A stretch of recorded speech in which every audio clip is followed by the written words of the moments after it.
ராம் நாராயண ராம். எங்கள் ஊரில் பல்வேறு நூல்களில் பல வகையான கருத்துக்கள், பல்வேறு தத்துவங்கள் பற்றியும் அவற்றின் விளைவுகள் பற்றியும் எழுதப்பட்டுள்ளது. அவற்றை பின்பற்றினாலும் எங்கு இருந்தாலும் எந்த பதிலும் கிடைக்காத போது மக்கள் நாசமாகி விடுகின்றனர். இவ்வளவு தீக்கைகள், மொழிகள் உள்ளன. அவற்றையெல்லாம் படித்த பின்னும் நாம் எதுவும் புரிந்து கொள்ள முடியாது. உயிரோடு முயற்சி செய்யும் போதும் புரிந்து கொள்வதில் எதுவும் வரவில்லை என்றால் ஏமாற்றம் பிறக்கிறது. எல்லா மக்கள் இந்த ஒன்றை மனதிலும் உயிரிலும் புரிந்து கொண்டால் நமக்குள் எந்த வேறுபாடும் இல்லை. பிரபஞ்சத்தின் அனைத்து உயிர்களுக்கும் கதவு திறக்கப்பட்டுள்ளது. பிராணிகள், பறவைகள், பூச்சிகள், அனைத்து உயிரினங்கள், அணுபரமாணுக்கள் எல்லோருக்கும் இதற்கான உரிமை உள்ளது. இந்த கதவு அனைவருக்கும் திறந்த படையில் இருக்கும்.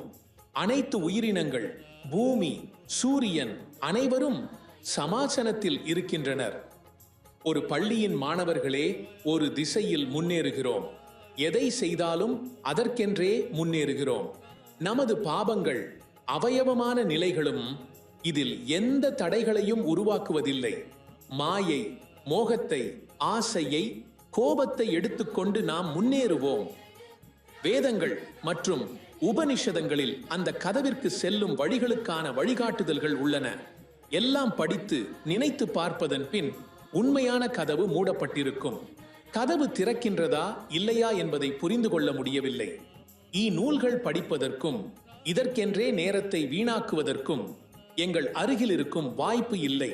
ஸ்லோகங்களை நினைத்து கொண்டே இறுதி வரை செல்கிறோம். நூல்கள் முடிகின்றன, ஆனால் கதவு திறக்கவில்லை. எவ்வாறு புரிந்து கொள்ள வேண்டும்? கதவு திறக்கப்பட்டுள்ளது என.